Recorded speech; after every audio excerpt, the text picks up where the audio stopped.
Balik lagi ke Charlie Bike Channel. Nih, kali ini gua ada sama Mr. Ultraman Zaki Wardana. Ya lagi main kesini nih. Lo habis ngapain nih kesini sih, bro? Ya cerita. Biasa, bike fitting kita cari second opinion. Jadi yang selama ini kita sempurnakan lagi lah feel-nya ya. Jadi memang selama ini udah bagus, nggak ada keluhan. Cuman kita mau cari yang namanya second opinion. Jadi supaya semakin optimal lagi goes kita, nggak ada power transfer yang terbuang, dan ternyata banyak ilmu baru yang didapat. Tentunya karena silaturahmi ke Charlie Bike ini, kita jadi tambah ilmu nih dari pedaling efisiensi, terus teknik pedaling yang lebih efektif untuk jarak jauh, terus ya, dan yang pasti banyaklah ilmu-ilmu yang di-share tadi. Jadi tambah wawasan. Ya, seperti itu. Kita juga dapat masukan juga ya dari kebutuhan ultra cyclist tuh ternyata beda sama road bike yang biasa, itu beda ternyata. Kayak baju aja dia sempat nanya jersey-nya ada yang UV nggak? Kita road biker mana ada yang ngurusin begitu? Gak ada yang ngurusin gitu loh. Ini paling kiri satu lagi itu partner gue di bike fitting, Edwin, yang suka bawa Marin Setan ke jalanan mungkin. Ya kalau lagi race, kalau lagi kebut-kebutan pakainya Marin, kalau coffee ride pakainya road bike ya, biasanya gitu dia gayanya. Kebalik ya? Iya, dia kebalik. Gitu. Udah lama banget gue pengen wawancara Zaki, cuman baru kali ini gue dapat kesempatan buat wawancara. Bro, pengen tahu ceritanya gimana sih lu kok tiba-tiba ke dunia ultra gitu, terus begitu titik baliknya tuh apa sih gitu loh? Sebelumnya apa udah naik sepeda atau gimana gitu? Iya. Jadi saya sebetulnya dulu tahu Charlie Bike itu udah lama, dari zaman persiapan dulu Sentul Ultra Triathlon, Double Ironman. Ingat nggak dulu saya belanja beberapa barang kan? Ya saya bilang saya mau ikut Ultra Ironman. Nah pada saat itu 2017 tuh belum terlalu difokuskan banget tuh sepeda. Jadi hanya selingan lah, artinya ya cuman ya sebulan sekali buat goes. Tapi lebih pokoknya adalah lari, olahraganya lari. Nah, kemudian yang mulai saya tekunin itu semenjak persiapan ke Bentang Jawa 1. Bentang Jawa 1 tahun 2021. Pas pandemi ya itu. Jadi di situ saya lihat ada satu event yang challenging sekali pada zamannya pada saat itu, yang mana jaraknya jauh 1.500, nggak ada support apa-apa. Dan ini formatnya race, karena selama ini yang ada event kan paling hanya kayak asal finish saja, cut off time paling dalam waktu tempo berapa gitu. Nah kalau ini kan eventnya adalah race yang mana jaraknya ultra cycling ya, di atas dari 400 kilo lah. Dan lu kan juaranya ya 2021 ya? Ya 2021 alhamdulillah finisher pertama ya.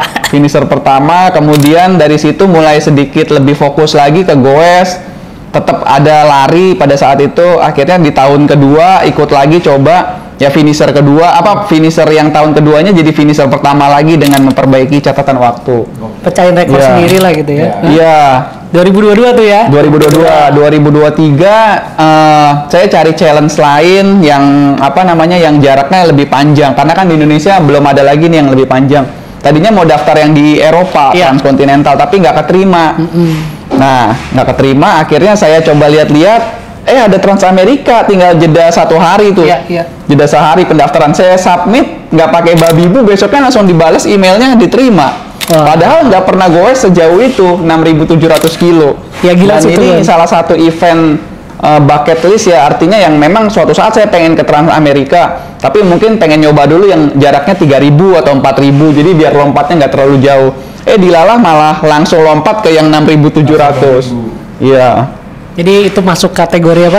Bucket list. Iya. 10 things we have to do before we die gitu ya. Betul ya. Jadi lifetime experience itu kita perlu ya. Jadi suatu saat misalkan pengen nyoba apa itu supaya ada kita goalnya menuju ke sana kan. Jadi kalau teman-teman pengen possible nggak sih goes di atas 1.500 kilo atau 3.000 kilo dalam format race? Ternyata possible loh. Seperti itu. Jadi ya harus ada sesuatu yang membuat kita selalu mencintai olahraga sepeda ini. Tetap merasa menikmati lah ini kita bersepeda. Iya. Dan ada pencapaian kan. Kan selama ini mungkin maaf kata orang goes cuman ya sekedar goes aja nih. Ikut event ya mungkin enggak, tapi ya dia goesnya gitu-gitu aja. Ya flat aja, maksudnya datar aja ya. Artinya ya mungkin itu yang menyebabkan mereka jadi jenuh. Tapi kalau ada satu pencapaian atau kepengen ada pencapaian di hidupnya, misalkan pernah 1.500 kilo, pernah 3.000, itu kan mungkin membuat mereka olahraga sepeda itu bisa jadi long term. Makanya biar nggak bosen ikutan event.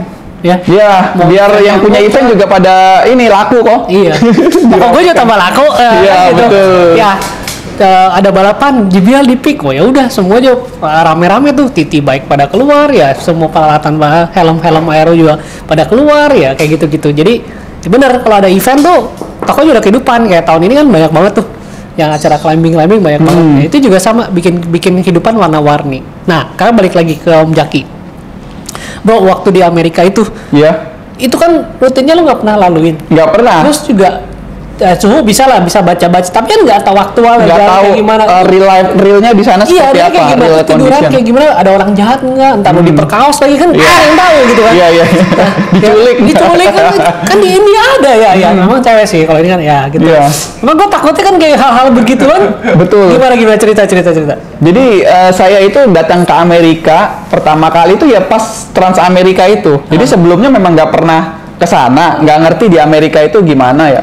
Nah, datang ke sana itu nggak ada gambaran, buta. Datangnya kota apa? Di Seattle waktu itu. Seattle, nah, jadi sebelah kiri ya? Iya, sebelah pantai timur. Iya. Jadi datang, nah untungnya banyak yang support lah waktu itu. Jadi teman-teman orang Indonesia banyak yang bantuin saya, baik itu link atau persiapan untuk berangkat ke sana ya, termasuk salah satunya Mas Azrul ya. Nah, jadi sama Mas Azrul saya diorientasi, diarahkan ke rekannya di sana di Seattle, di tempat Mbak Nani itu tinggal di rumahnya beliau dulu sekitar 4 hari. 4 hari. Jadi saya ketika datang ke Amerika juga nggak kayak orang bingung apa yang harus dilakukan. Jadi begitu sampai Amerika dijemput, dibawa ke rumah mereka, diorientasi dulu 1-2 hari, kemudian pas hari keempat saya ya memang kondisinya pada saat itu masih dingin. Terus saya coba goes dari Seattle ke titik start, yang mana itu sekitar 450 kilo. Buset. Dari Seattle ke Astoria. Nah, jadi ya itu memang perlu adaptasi karena nanti ketika lomba kan udah pasti biar ada gambaran ternyata lalu lintasnya di sana seperti ini. Terus jalan harus di kanan, di sebelah kanan jalurnya, jadi biar nggak kaget. Jadi ya langsung aja setelah di sana tiba, diterima mereka orang-orang Indonesia, kemudian diorientasi selama 3-4 hari, ya udah habis itu goes ke titik start seperti itu. Nah, cuman ya di sana kita orang Indonesia, orang tropis itu tantangannya adalah cuaca dingin ya. Dingin. Jadi ketika itu bulan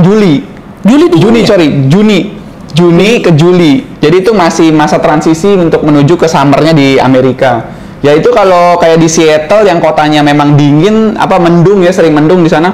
Itu kalau pagi-pagi ya bisa 12 derajat, 8 derajat. Nah, itu bayanginnya ya gue sambil kedinginan intinya seperti sekarang ya. Iya. Sekarang. itu gue ke titik start modal Google Map doang. Goes ke titik start ini diplot pakai aplikasi lah. Iya kan banyak aplikasi, dia bikin rute ya dengan memudahkan sekarang diplot lewat sini popular route, udah langsung nanti diarahkan ke sana. Nah, cuman yang cerita lucunya itu ketika goes dari Seattle ke Astoria, kita kalau pakai aplikasi yang kita bikin kan juga nggak tahu gambaran di rute seperti apa. Nah, sama dia itu diarahin ke yang lewat gunung-gunung yang nggak ada orang. Nah, saya kehabisan bekal tuh waktu itu pas pas udah sekitar 300 kilo itu, sisa 100 kilo lagi menurut planningnya itu, ternyata kehabisan bekal. Waduh, akhirnya saya muter balik lagi ke 40 kilo mundur. Supaya ya ke kota. Kalau lewat yang rute dia bikin itu lewat gunung-gunung, taman nasional gitu, nggak ada apa-apa. Jadi saya muter balik lagi. Terus saya stop, terus bikin rute baru yang memang mana rutenya melipir pinggir kota gitu loh. Jadi jangan lewat yang jalan tembusnya itu. Iya. Itu aja udah berperjalanan menuju start aja. Iya, makanya. Astoria kalau nggak salah juga kota terpencil ya, kalau nggak salah ya. Iya, dia di pantai barat ya. Pantai barat masih di negara bagian Oregon. Terus udah gitu udah start mulai. Enggak. setelah sampai di penginapan, saya ada barengannya juga. Pada saat itu saya kan jadi di Trans America itu ada grupnya kok di Facebook. Nah di situ tuh bisa sharing informasi. Nah saya carilah biar mengurangi cost kan. Ada nggak yang mau barengan nih kita sebelum start? Akhirnya ketemu sama teman India itu. Iya, teman India itu udah datang sehari sebelumnya. Sehari sebelumnya ya udah kita tinggal sekitar 3 harian sampai sebelum start. Ya dari situ kita setting sepeda, persiapin semuanya, sama nyoba rutenya ke titik dari titik start ke misalkan ke 50 kilo ke depan ada apa gitu, orientasi lah. Akhirnya ya udah seperti itu. Terus dari perjalanannya gimana? Apa sih yang paling hit the rock bottom deh, yang lagi perjalanan itu bener-bener gue ngerasa anjir, gue ngapain sih gue mesti. Nah iya itu udah hari ke berapa ya? Hari ke 16 ya. Hari ke 16 itu udah mau give up sih. Total hampir 21 hari, 20 jam, 20 hari, 18 jam saya waktu itu. Nah di situ udah badan udah destroy karena ketika 14 hari pertama tuh masih oke lah, masih bisa terima gitu. Tapi setelah itu tuh kayak tiap hari mengulang-ulang kegilaan itu tuh rasanya insanity sih. Maksudnya pantat udah lecet ya kan. Bib juga saya cuma bawa 2. Terus suasananya tetap dingin, kehujanan berkali-kali. Terus saya pikir, terus berapa kali kan udah near death experience kan. Saya pikir, wah gila nih, worth it nggak sih ini? Apa saya nyerah aja atau gimana ya? Kayaknya ini udah mental udah jatuh banget gitu loh. Wah akhirnya udah saya take a break, istirahat agak panjangan. Ya udah besok paginya oke, semangat kita selesaikan lagi nih. Iya gila ya, mentalnya nih bener-bener. Iya jadi terus ada satu fase yang memang kita sampai ke titik terendah itu. Nah tapi kita harus tenangin diri, ambil istirahat agak panjang, terus fokus kembali ke tujuan kita sih, seperti itu. Dan finish malam-malam ya kalau nggak salah. Finish malam-malam di hari hampir hari ke-21-nya. Nah cuman yang paling hebat sih teman-teman Indonesia yang ada di sana sih kok. Jadi ternyata berita saya sedang goes di Amerika itu tersebar di kalangan komunitas goes di Amerika. Akhirnya mereka mengarrange untuk menyambut saya di finish. Iya saya nonton tuh. Yang mana peserta lain ketika finish ya udah cuma disambut satu panitia doang, diselamatin, foto-foto. Bendera Indonesia ya. Nah sementara saya orang Indonesia pas finish itu disambut ada sekitar 14 orang itu yang memang mereka tinggalnya nggak jauh loh dari situ, dari Washington DC ke ke finish line itu Astoria itu jauh. Jadi mereka nyambut tengah malam, terus bawain makanan, terus dibawa ke kedutaan besar di Washington DC, diajak makan semua. Luar biasa sih kalau orang Indonesia itu persahabatannya, kompaknya di mana-mana luar biasa. Sementara teman saya yang dari India ya, ya itu saya lihat kagak ada yang nyambut. Temennya di Silicon Valley semua kali. Padahal di Amerika kan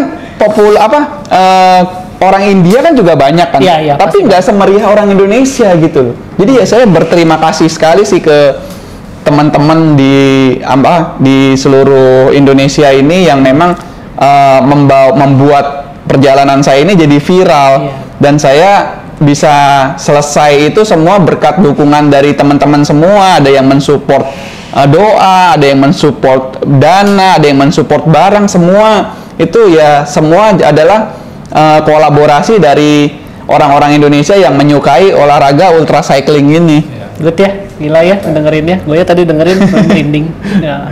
Terus rencana nih, event paling dekat pastinya apa? Event paling dekat Bentang Jawa 4 ya. Apa namanya? Katanya Bentang Jawa 4 ini paling ramai nih. Ya, pesertanya ada sekitar 170-an ya. 170-an yang fix untuk start. Ya, pasti saingannya berat. Jadi ya kita coba melakukan apa yang kita bisa aja, lakukan yang terbaik dulu, dan ya targetnya sih finish saja, dan mudah-mudahan sih waktunya bisa lebih bagus dari sebelumnya.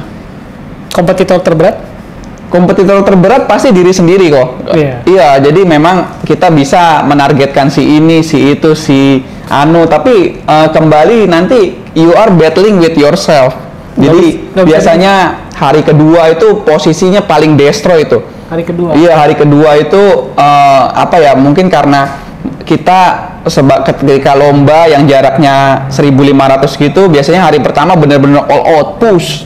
Nah, hari kedua itu biasanya nggak recover. Jadi ya hari kedua itu benar-benar masih masa adaptasi. Baru ntar dapat second win di hari ketiga. Biasanya seperti itu polanya. Menarik. Gitu. Nah, ketika hari kedua itu selalu ada aja ininya. Lemesnya atau mentalnya, kita ngapain sih nih kita begini? Ya kan? Nanti orang ultranya juga bisa pikiran gitu ya. Iya. Gue tadi tanya nggak bisa kejebak lagi, jawabnya gue diri sendiri ya. Udah gue nggak bisa ngomong apa lagi. Kayaknya siapa taunya diri sendiri ya. Tapi bener juga bener. Jadi rata-rata ultra gue ya, setuju sih. diri sendiri Iya, nomor diri satu. sendiri sih. Iya. Di sini. Benar. Ya, gimana kita mengkondisikan badan kita, pikiran kita ketika saat kita mau menyerah atau terjadi hal-hal yang tidak kita inginkan. Kayak kemarin misalkan awal tahun kemarin kan ada East Java Journey ya. Iya, East Java Journey. Itu semua nggak terplanning dengan kita gitu loh. Maksudnya gini, apa yang udah kita planning nggak berjalan sesuai rencana dengan adanya trouble. Dari trouble ini akhirnya muncul lagi efek domino ke yang lain. Cuman pada saat itu memang udah mau menyerah. Tapi ya itulah, kita harus ngelawan diri kita sendiri kan pada akhirnya. Kompetitor udah semua jauh di depan, tapi ya akhirnya kita tenangin diri, ambil istirahat agak panjang, dan kita selesaikan apa yang sudah kita mulai kan. Akhirnya ya finish juga. Seperti itu. The world is against me waktu itu ya. Iya. Against me. Iya. Seperti itu. Nah, terus kalau lu mau gambarin nih 5 tahun ke depan nih, lu mau apa sih? Atau bucket listnya tuh masih ada apa sih? Iya. Kira-kira gitu. Gini, Wing Coach Charlie. gitu. Saya pengen punya legacy yang bagus di dunia ultra cycling. Okay, Jadi nice. dulu saya nekuni trail running ya. Yeah. Ultra trail running, saya bikin event saya melakukan dan menjadi pembuat event di Jogja. Jadi sebagai pelaku, saya ya atletnya juga. Saya menggemari gitu loh melakukan trail running. Nah, kemudian saya terinspirasi bikin event namanya Coast to Coast di Jogja. Nah, saya bikin dari 2015, 16, 17 sampai 18, akhirnya saya tinggalkan ke teman-teman trail runner Yogyakarta. Nah, ini konsep seperti ini yang saya pingin copy nanti di dunia ultra cycling. Nah, alhamdulillah ini udah terwujud nih bucket listnya. Salah satunya ya saya pengen punya event ultra cycling sendiri yang menginspirasi orang-orang untuk mencoba ultra cycling dan disesuaikan budayanya dengan budaya Indonesia, yang mana support atau dot watcher atau trail angel itu membantu perjalanan kita di perjalanan gitu loh.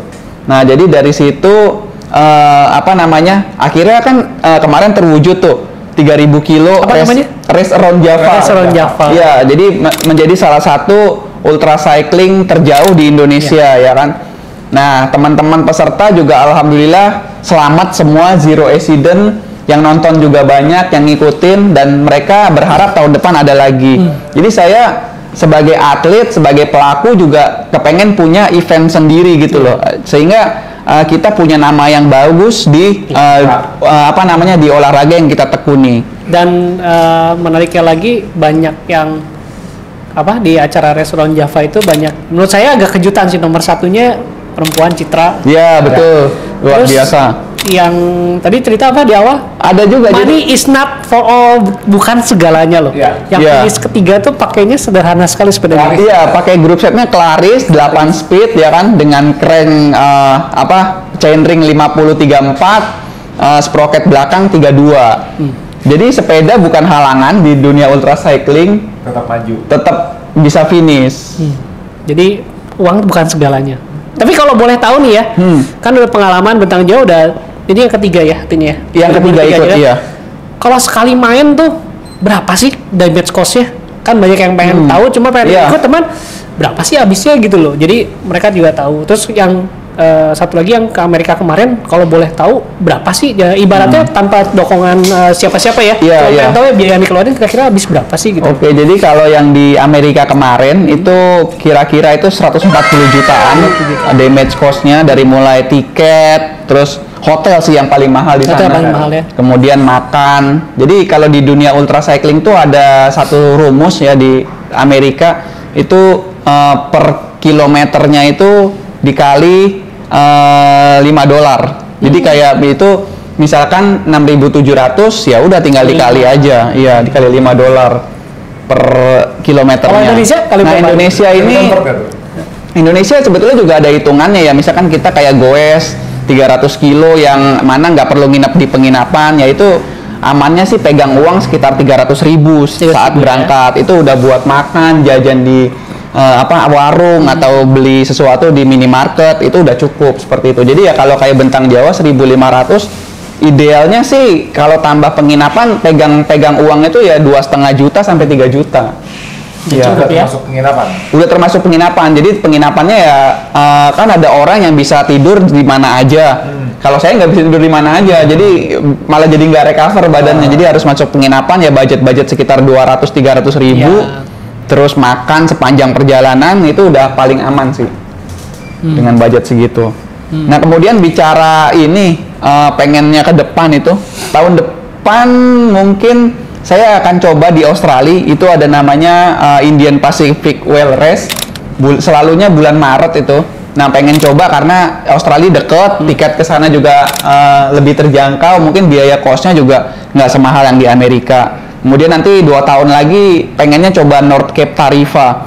Jadi itu di start dari Norwegia, finishnya nanti di bawah itu di Spanyol, Tarifa, itu 7.400 kilo. Itu eventnya tiap 2 tahun sekali. Sebetulnya pengennya tahun ini, cuman kemarin saya ngalahin dulu yang North Cape, saya coba bikin event ultra cycling dulu. Satu ini terwujud, udah nanti ya berarti tunggu 2 tahun lagi untuk coba yang North Cape Tarifa.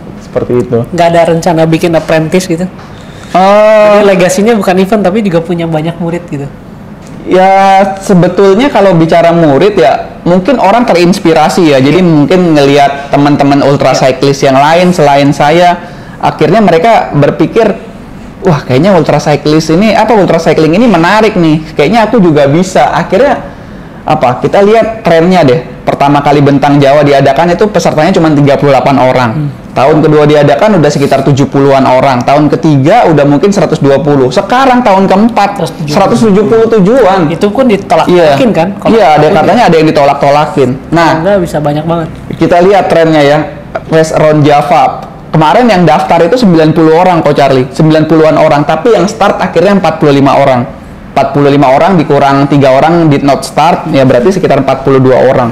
Ya ini kan artinya olahraga ultra cycling ini walaupun banyak juga yang mencibir, walaupun banyak yang anti, tapi yang penggemarnya ternyata tiap tahun bertumbuh.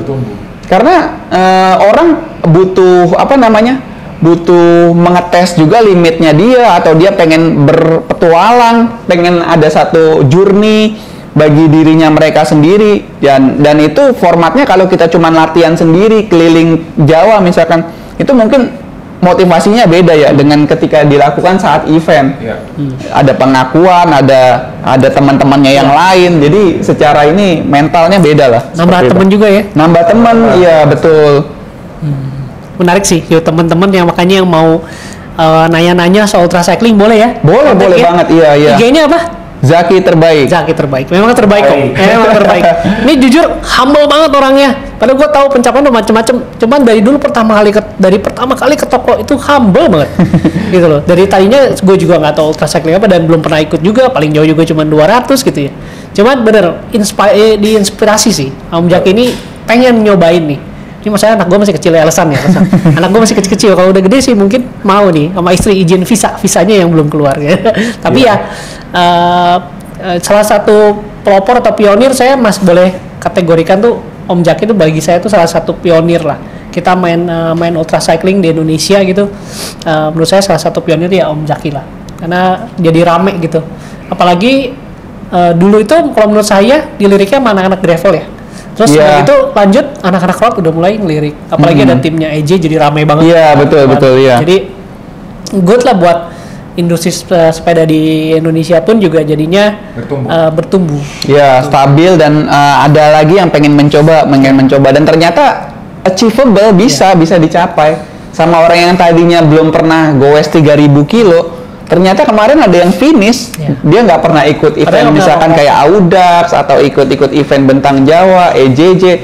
tiba-tiba langsung nyoba daftar 3.000 kilo. Tapi kita juga untuk seleksi kita akan lihat backgroundnya dia apa, history Strava-nya dalam 3-4 bulan belakang seperti apa. Jadi Yang ini kita gimana? Iya, kita lihat history Strava-nya. Apa yang kan nggak pernah ikut event, tapi apa yang jadi dasar? Oh, ini kayaknya oke nih, boleh ikut, Iya. boleh Ya, diizinkan ikut. pertama dia bikin kata-katanya kan, bikin kata-katanya. Kan kan surat kelihatan. puisi, bikin. Ada kuesionernya. Ada kuesioner, terus ada kenapa alasan kamu ikut. Biasanya kalau dia yang pengen niat ikut, dia tulis agak panjang nih. Agak panjang, kemudian kita lihat kan, misalkan dia pernah finisher Ironman triathlon berapa kali, atau dia pernah ikut maraton, ya udah coba aja. Oh iya barangnya Iya. sama. Iya. Jadi itu suatu keseriusannya dia untuk ikut kan, seperti itu. Oke, yang terakhir nih, apa kata-kata terakhir nih buat teman-teman di sana? Saya baru tahu tadi ternyata sepatu itu pengaruh banget loh. Sepatu itu size-nya selama ini saya pakai kebesaran. Jadi ketika tadi dites cycling dynamic, ternyata setelah sepatu dengan pakai ukuran yang lebih tepat, ya artinya tidak terlalu sempit tapi juga tidak kebesaran, itu powernya jadi lebih efisien dan kaki juga lebih enak gitu loh muternya pedal. Jadi banyaklah ilmu yang saya dapat dari datang dan silaturahmi ke tempat Coach Charlie di Charlie Bike ini. Dari mulai ukuran sepatu yang pas, terus habis itu pedaling efisiensi tekniknya juga ternyata saya selama ini agak kurang tepat gitu. Jadi ya teman-teman kalau yang mau datang ke sini ngobrol-ngobrol langsung, mereka nggak pelit ilmu, nanya apapun soal sepeda tentang efisiensi pasti dibalas ya kok. Iyalah, sebisa mungkin kita. Sebisa mungkin Ini bukan iklan, gue nanya beneran tapi malah jadi promosi toko gue. Tapi ya thank you, makasih banyak ya Om Jaki lo terakhir lo udah Thank you. datang, udah mau nyobain juga beli sama kita. Ya mudah-mudahan ngebantu ya. Gitu Ya, mudah-mudahan, amin. Hasil fittingannya juga ya. Yuk teman-teman jangan lupa kita close dulu. Teman-teman jangan lupa kita untuk like dan subscribe di Charlie Bike Channel dan juga share video ini kalau bermanfaat. Jangan lupa komen kalau ada yang mau ditanyain juga buat umum ya. Sampai ketemu di video berikut ya. Bye. Thank you semua, yuk.